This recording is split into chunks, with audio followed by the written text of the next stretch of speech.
Greetings to all the students who are preparing for board exams or any competitive exams. So we are again back with part 2, that is 25 questions, which is very important for your competitive exams. I'll explain these questions in a very simple method. If you have gone through your whole syllabus, you can easily solve this one. Otherwise, I am explaining with question one by one. So first question is 1 henry is equal to, henry किसकी unit होती है?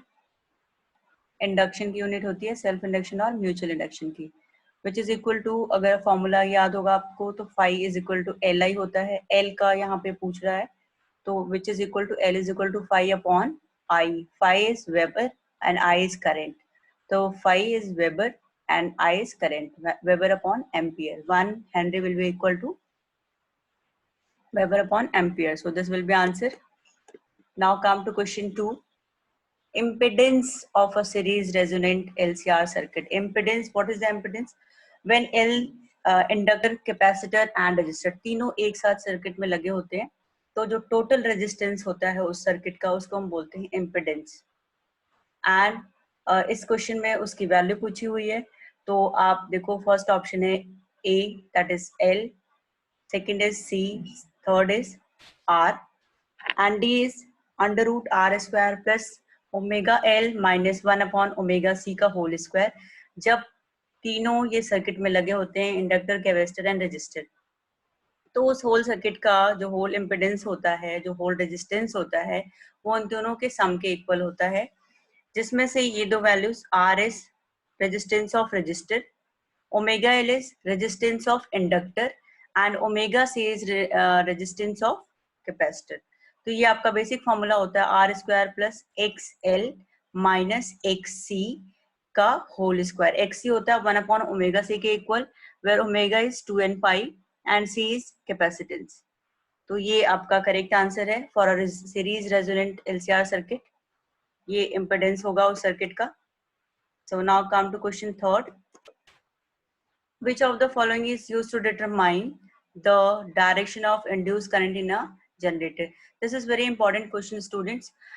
ये कई बार competitive exams में आ चुका होता है और बच्चे इस क्वेश्चन में ज़्यादातर कंफ्यूज हो जाते हैं कि फ्लेमिंग लेफ्ट हैंड कब यूज करना है, राइट हैंड कब यूज करना है, Maxwell clock screw rule that is different, and ampere swimming rule, ये भी आपने पढ़ा होगा.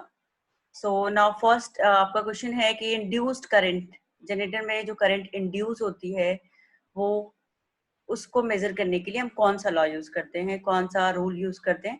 That is Fleming right hand rule. First में लेफ्ट हैंड रूल लिखा होता है जो वहां पे करंट अवेलेबल होती है. राइट हैंड रूल से हम जो इंड्यूस करंट होती है, जो करंट वहां पे जनरेट हो रही होती है, उसकी डायरेक्शन पता लगाते हैं. तो ये आपका करेक्ट आंसर है. ये दो जो आपके दो ऑप्शन है ये अलग रूल्स के लिए हैं, ये डिफरेंट रूल. हम वहाँ पे स्क्रू रूल, ये भी राइट हैंड रूल होता है, तो इसके लिए डिफरेंट के लिए यूज करते हैं. एम्पियर स्विमिंग रूल आपका अगेन कंडक्टर में होता है और यहाँ पे जनरेटर के लिए स्पेशली पूछा हुआ है, तो हमारा सेकंड ऑप्शन करेक्ट है. Question number 4. आरएमएस वैल्यू निकालनी है. The instantaneous current in a circuit is given by I is equal to under root 2 sin this ampere, and what is RMS current? Root mean square value of current हमें निकालना है. ये equation हम compare करेंगे main equation के साथ जो हमारी स्टैंडर्ड इक्वेशन है, I is equal to I naught sin omega t plus 5. अब इसको सॉल्व करना है और आपने root mean square value calculate करनी है. तो लुक, यस, ये आपकी इक्वेशन है. I is equal to I naught sine omega T plus 5, यहाँ पे नहीं लिखा हुआ है, ब्रैकेट में आप प्लस 5 भी लिख सकते हैं. 5 is phase difference which is pi by 4. I naught is under root 2, जो ये मैक्सिमम पीक वैल्यू करंट है, and root mean square value क्या होती है? पीक वैल्यू का अपॉन अंडर रूट 2. ये भी, इसका भी डेरिवेशन है आपके सिलेबस में. I R M S is equal to I naught upon under root 2. अब आई नॉट की वैल्यू इस इक्वेशन से अंडर रूट 2 है और अंडर रूट 2 से डिवाइड करेंगे तो विल गेट 1 एम्पियर. तो इस क्वेश्चन का आंसर होगा 1 ampere. Now question number 5. Magnetic flux से रिलेटेड ये क्वेश्चन है. Magnetic flux link with coil varies with time. Given by phi, and phi की वैल्यू दी हुई है और टी के फंक्शन के फॉर्म में दिया हुआ है, इसकी यूनिट वेबर होती है, तो ये लिखा हुआ है what is the induced EMF at T is equal to 1 second. Induced EMF कितना होगा इफ फ्लक्स की वैल्यू गिवन है। E is equal to as you know D phi upon D T, तो हमें एक बार इसको डेरिवेशन करना है इस टर्म का एक बार। E is equal to D phi upon D T, इस इक्वेशन को टाइम के रिस्पेक्ट में एक बार डिराइव करना है। डिफरेंशिएशन करेंगे तो क्या मिलेगा, डी 2t स्क्वायर का आपका हो जाएगा 4t, t का हो जाएगा 1 एंड 5 कांस्टेंट, तो इसकी वैल्यू हो जाएगी 0। t is equal to 1 second पे हमें बताना था ईएमएफ इंड्यूस्ड, तो t is equal to 1 second put करोगे यू विल गेट 5 वोल्ट। तो फर्स्ट ऑप्शन इज करेक्ट। और ये सारे क्वेश्चन बच्चों वैल्यूज चेंज हो सकती हैं, लेकिन ये क्वेश्चंस आते जरूर हैं, तो आप इनको मिस बिल्कुल मत कीजिएगा। Now come to question number 6। Again, this is a very important question. In a plane EM wave, electric field oscillates sinusoidally at a frequency of electric field की frequency given है 2 into 10 की power 10 hertz and has an amplitude or amplitude. Yeah, what is its wavelength? इसके लिए आपको एक formula या याद करना पड़ेगा, जो अगर आपने ये चैप्टर रीड किया होगा तो you know that very well. EC is equal to nu lambda, and आपको वेवलेंथ निकालनी है, c is velocity of light, new is frequency, या हम इस फॉर्मूले को सिंपल ऐसे लिखते हैं v is equal to nu lambda, v is velocity, nu is frequency and lambda is wavelength of that wave. तो आपको यहाँ पे वेवलेंथ निकालनी है, c we know that this is standard value, तो ये आपको पता होगी, एंड न्यू इज आपके क्वेश्चन में गिवन है 2 into 10 की power 10, so we can calculate wavelength that is 1.5 into 10 की पावर माइनस 2 मीटर। ये EM वेव का वेवलेंथ आ जाएगी जिसका फ्रीक्वेंसी दिया हुआ था 2 into 10 की power 10 hertz. Now question number 7। Omega की value 2 pi by T and k is wave number which is equal to 2 pi upon lambda, then omega by k निकालना है विच इज इक्वल टू ये आपका constant permeability and permittivity के form में आपको ये चीज कैलकुलेट करके बतानी है। तो एक ये वैल्यू आपको ये पता होगी आपको, c की वैल्यू होती है, c is velocity of light and आपका इलेक्ट्रोमैग्नेटिक वेव वाले चैप्टर में आपको मिलेगा 1 upon mu naught upon under root mu naught and epsilon naught. जब आप ये डिवाइड करोगे ओमेगा एंड के की वैल्यूज जो आपको गिवन है you will get c, and c is equal to 1 upon under root of mu naught and epsilon naught. तो इनडायरेक्टली आपके क्वेश्चन में यहाँ पे डायरेक्ट ये पूछा हुआ है कि ओमेगा बाई के की वैल्यू क्या होगी, which is equal to c होता है, that is velocity of light, and velocity of light की वैल्यू होती है in terms of permittivity and permeability, this one, so this C option will be correct. Now question number 8. If the amplitude ratio of two sources producing interference is 3:5, amplitude का ratio given है and ratio of intensity निकालना है, तो इसके लिए आपको intensity and amplitude का ratio पता होगा, I is equal to या I is directly proportional to A square होता है, A is amplitude, I is intensity. So we'll use that formula, and यहाँ पे दो sources के लिए 3:5 का ratio है, तो उसके लिए निकाल लेंगे। A1 upon A2 का ratio given है 3/5, I max upon I max is दोनों का amplitude का add करना होता है और square करना होता है, and minimum में minus कर देते हैं। तो ये दो values को हम जब solve करेंगे, ये simple mathematics की calculation है, 3/5 plus 1, 3/5 minus 1, इसको जब solve करोगे you will get 16:1 means maximum and minimum intensity का ratio you will get 16:1. So C will be answer. Now question number 9. What is the frequency निकालनी है आपको of radio waves corresponding to a 10 meter wavelength. 10 meter what is 10 meter? It is wavelength lambda and frequency निकालनी है आपको, और यहाँ कौन सा फॉर्मूला यूज करोगे? Yes. अगेन इससे रिलेटेड अभी पीछे आपने एक क्वेश्चन किया c is equal to nu lambda से, यहाँ पे न्यू निकालना है, उस क्वेश्चन में लैम्डा निकालना था।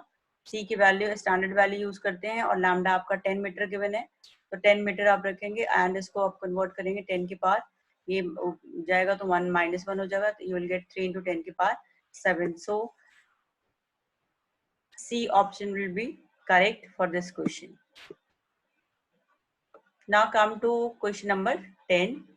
Which of the following has no units? Wavelength की यूनिट होती है एंगस्ट्रॉम में हम मेजर करते हैं, यहाँ मीटर में लिखा होता है. Frequency is hertz. Refractive index is ratio. What is ratio?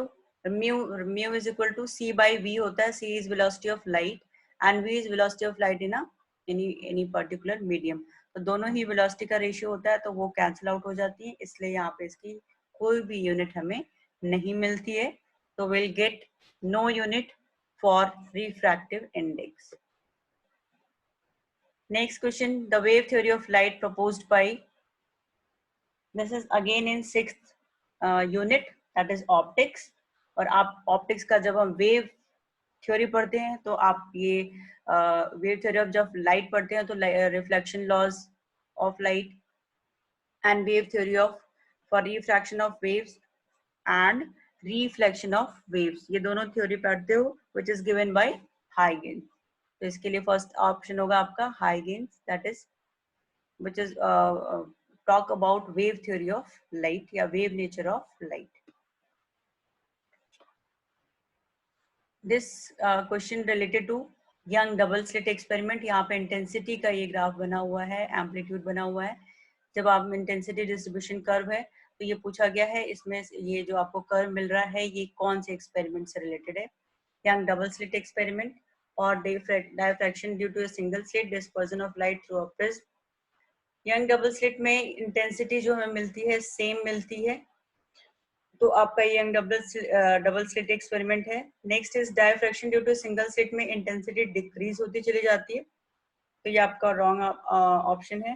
Dispersion of light through a prism, वो भी आपने देखा होगा वेवग्योर फॉर्म में मिलता है, तो वो भी ये नहीं है. वहां पे भी लाइट की इंटेंसिटीज डिफरेंट होती है related to wavelength, and none of this is wrong. So first will be correct for this question. And ये क्वेश्चन भी बहुत इंपॉर्टेंट है, ये आपका 1 मार्क में बोर्ड एग्जाम्स में भी आता है for young level slit experiment. And sometimes slit width भी निकालने को पूछते हैं इस क्वेश्चन में. Next question number 13. अभी मैंने पीछे आपको बताया कि जो फर्स्ट ये आपको देखो इंटेंसिटी कर्व है और इसमें इंटेंसिटी डिक्रीज हो रही है, तो ये आपका सिंगल स्लिट डायफ्रैक्शन से रिलेटेड क्वेश्चन है. जो आपका डायफ्रैक्शन जब आप करते हो और सिंगल स्लिट से जब हम पैटर्न बनाते हैं इंटेंसिटी कर्व, तो ये आपको मिलता है which is in decreasing order. So for this is for single slit diffraction intensity distribution curve. Next is the angle of minimum deviation for a prism mu is equal to mu is refractive index is given. So the angle of prism. Then the angle of prism is angle of prism निकालना है and mu और angle of prism का formula delta minimum is equal to sin a plus mu by 2 upon sine a by 2. इसमें आप ये formula use करोगे, mu is given and delta minimum is given, तो आपको साइन एंगल a मिल जाएगा, a angle of prism. इसको हमने solve किया है. Sine a plus mu is equal to sine a. Delta minimum की वैल्यू देखो, mu is 1.5, then angle of cos 45 is 1.5.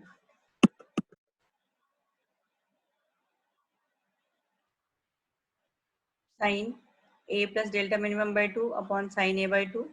इसको हमने ब्रेक किया है साइन a को. साइन a का फॉर्मूला 2 साइन a बाई 2 भी लिख सकते हैं एंड कॉस a बाई 2 भी लिख सकते हैं. ये कैंसिल करने के लिए हमने इसको इस फॉर्म में ब्रेक किया हुआ है कि sine a by 2 and cos a by 2, sorry sine a by 2, ये दोनों कैंसिल आउट हो जाएंगे. Will get 2 cos a by 2 और a की वैल्यू गिवन है हमारे क्वेश्चन में, that is 1.5. Angle of minimum deviation given है, तो आपका a की वैल्यू आ जाएगी, सॉरी म्यू गिवन है, mu is equal to 1.5 and ये 2 इसके नीचे जाएगा, मीन्स ये इक्वेशन यहाँ पे 1.5 है और ये 2 को नीचे लेके गए, तो cos a by 2 की वैल्यू आ जाएगी 1.5 अपॉन 2 एंड इसको जब आप सॉल्व करोगे तो you will gate a is 80 degree. So for this question option A is correct.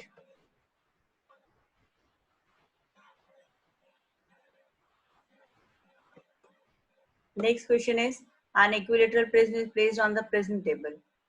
Equilateral में जिसके एंगल्स सेम होते हैं. प्रिज्म एंड साइड्स भी prism table of a spectrometer in the position of minimum deviation की position पे रखा गया है स्पेक्ट्रोमीटर. ये आपका अपैरेटस होता है एक, जिसे हम ऑप्टिक्स के एक्सपेरिमेंट करते हैं, लाइट के एक्सपेरिमेंट करते हैं. If the angle of incidence is 60 degree, I की वैल्यू गिवन है and angle of minimum deviation निकालना है, डेल्टा मिनिमम निकालना है.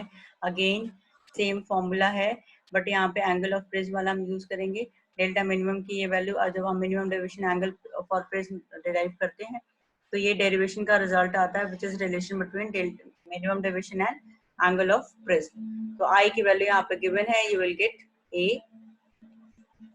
A is 60 degree. Equilateral prism के लिए we know that this value, तो डेल्टा मिनिमम आपका आ जाएगा 60 डिग्री. तो for this question option C will be correct. And astronaut can see the outer space as which color? It will be black. Why? Because जो space होता है वहां पे पार्टिकल्स नहीं होते हैं जो लाइट को स्कैटर करें, तो वहां पे कोई भी लाइट विजिबल नहीं होगी, इसलिए एस्ट्रोनॉट को जो आउटर स्पेस होता है वो ब्लैक दिखाई देता है. Next question is two lenses having power plus 6D and minus 4D. D is diopter, that is unit of power, are placed in contact. The power of combination का formula P is equal to P1 plus P2 है and दो lenses की power अलग अलग given है तो हमें simple ये add करना होता है. You will get plus 2D. तो option D will be correct for this question.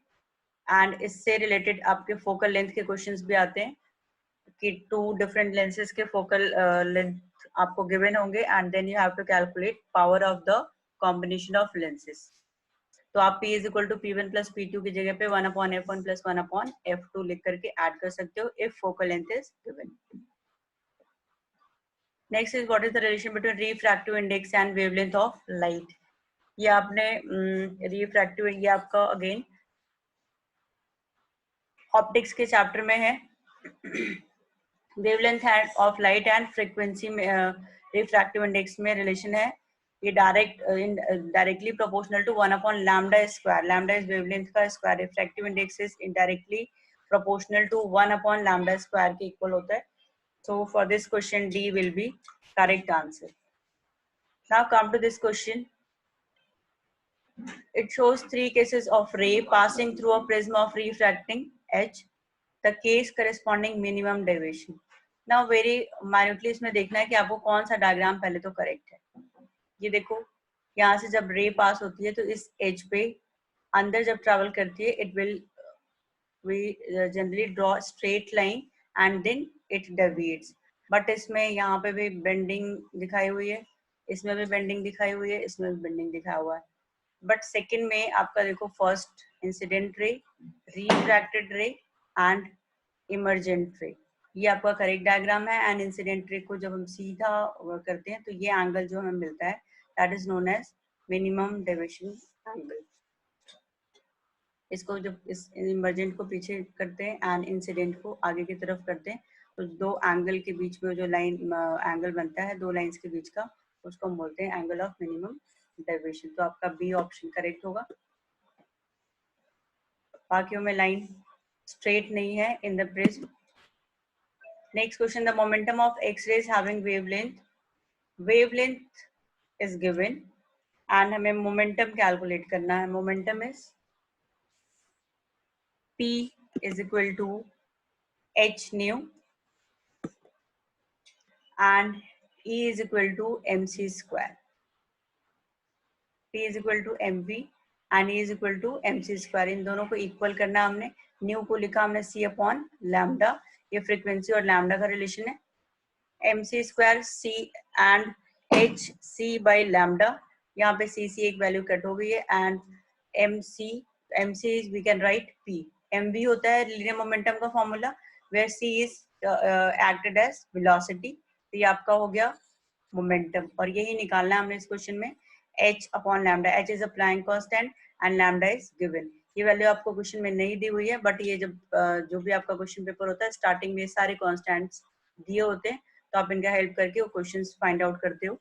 Lambda is given तो आप जब इसको सॉल्व करोगे you will gate 6.6 into 10⁻22 kg meter per second.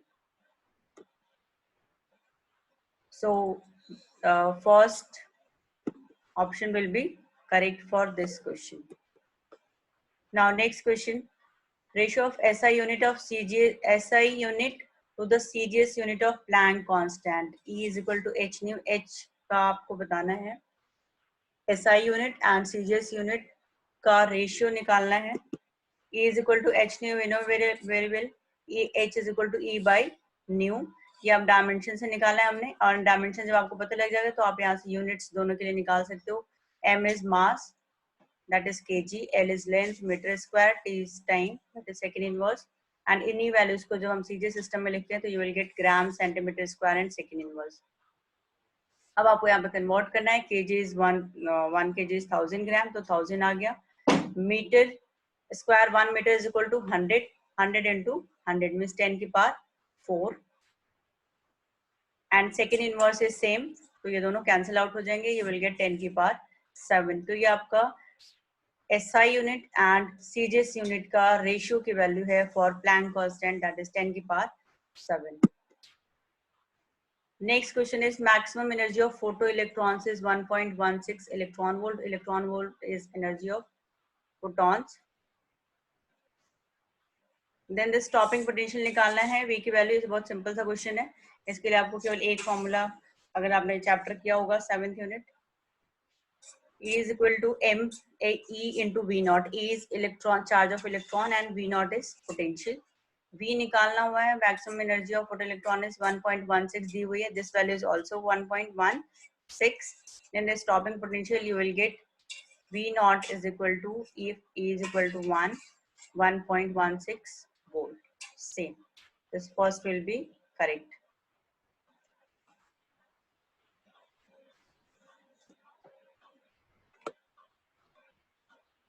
Maximum kinetic energy EK of a photoelectron vary with the frequency nu of for incident radiation is.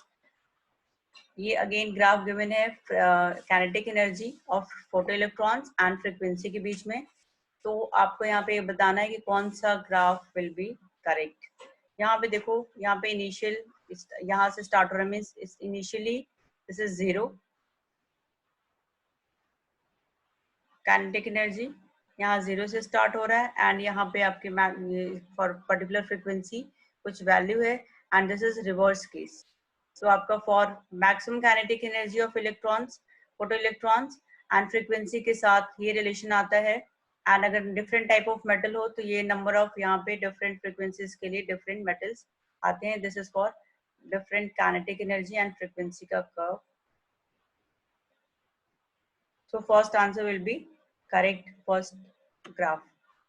Next question, when an electron jump across a potential difference of 1 volt, it gain an energy is equal to, you know that 1.6 into 10 minus 19 is the charge of electrons. तो हमें यहाँ पे potential difference 1 volt given है और हमें energy बतानी है. तो E is equal to E into V naught. अभी पीछे क्वेश्चन किया था, ये सेम वही है. तो यहाँ पे इलेक्ट्रॉनिक चार्ज, ये आपका फर्स्ट ऑप्शन करेक्ट हो जाएगा क्योंकि पोटेंशियल की वैल्यू 1 वोल्ट गिवन है. तो ये आपका मैक्सिमम एनर्जी हो जाएगी which gained by an electron. So now this is the last question. Which of the following has minimum wavelength? जब आप वो सीरीज करोगे इलेक्ट्रोमैग्नेटिक स्पेक्ट्रम की सीरीज, अगर आप उसका एब्रिविएशन आपको याद होगा तो you will get that gamma rays are having minimum wavelength from out of these 4. So this is the last question, and get revise all this question. And इसके पहले भी जो 25 questions दिए थे, these all are important question are, and board exam से ये 1 mark में definitely आते हैं. ये सारा collection आपका important questions का ही था. So just keep revising and good luck. Just subscribe this video and share it.